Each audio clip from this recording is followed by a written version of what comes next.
Distribution, I'm going to always come across as a bit of, I don't know, old school.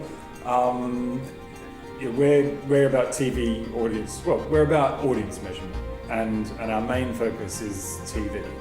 Even internationally, there is a general agreement that the key medium for people watching content is still television, and in this part of the world that means satellite television that is mainly delivered on the free-to-air satellites. Television is the sun that everything else orbits around, and that's going to continue, as far as I'm concerned, for the next 20 years.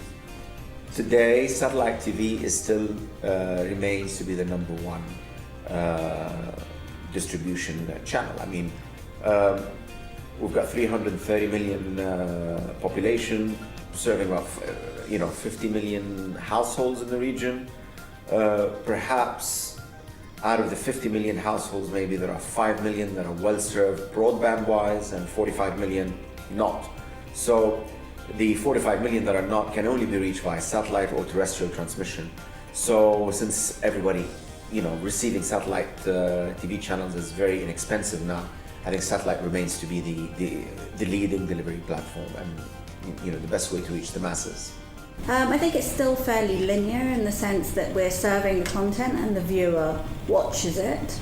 There's a lot of other channels, other opportunities for them to serve that content across different platforms.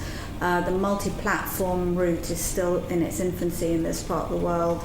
The telcos offer channels, but I don't know whether their pricing structure is not quite right or the relationships are not right. Someone's got to kind of come and make it all gel together, because everyone's also very busy. So it's kind of bottom of the agenda at the moment to think about additional distribution channels or more ways to reach audiences. The most important distribution platform for a broadcaster is linked to the broadcaster's strategy to approach its market.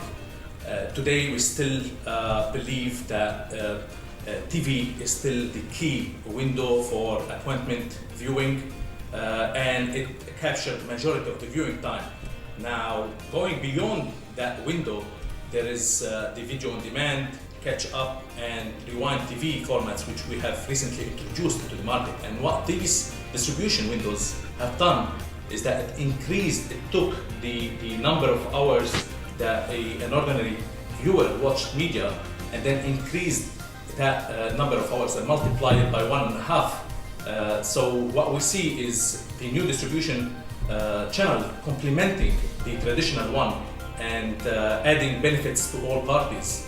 Satellite remains the most important distribution method in the region. For television channels, it's the best way to reach a mass audience. It's getting stronger as terrestrial gradually dies out. We can't overlook the importance of IP delivery. It's growing fast, and it's not only the telcos that are delivering. We see other platforms using IP deliveries such as Shahid.net through NBC, and the recent IC Flix has got a lot of headlines recently as well. I believe that you cannot ignore anymore the digitization and the interactivity of the carriage network. Historically, you've been seeing that broadcasters go traditionally over direct to home, for example, or unidirectional traffic. The advent of the technology today allows this interactivity, which means there is a direct knowledge of who's using that content, when, where. So I would urge all the content owners and the broadcasters to consider novel distribution, be it on the OTT platforms that can push it to end users on demand, or it could be in collaboration, for example, with the operators who have this carriage network in the new business models. That will take the reach from tens of thousands potentially of eyeballs to millions of devices that are, that have the capability to relay this content to the end users if the content is compelling. The IPTV distribution is distinguished from DTH, and one of the key benefits it delivers is that it combines multiple systems into one. So a user does not need to go and set up multiple receivers to receive channels from different satellites or through different encryption system. What you have now is a simple system managed that provide a host of TV packages, and it adds to that. It takes the linear traditional window and add to it features and functionality that makes the viewer experience a lot more significant and important to the end user and the broadcaster. Distribution opens up new pathways for revenue as well, so it's not simply a case of linear distribution. Content can have a new life in VOD, so through an IPTV provider you can get your content, subscription revenues and so forth, even if it's free-to-air content. By windowing your content you can get more value as well. Distribution across these different platforms is very, very important, and at the moment it's not necessarily fully. I mean, channels tend to just buy a satellite slot on Nilesat or Arabsat and then assume everything else is done.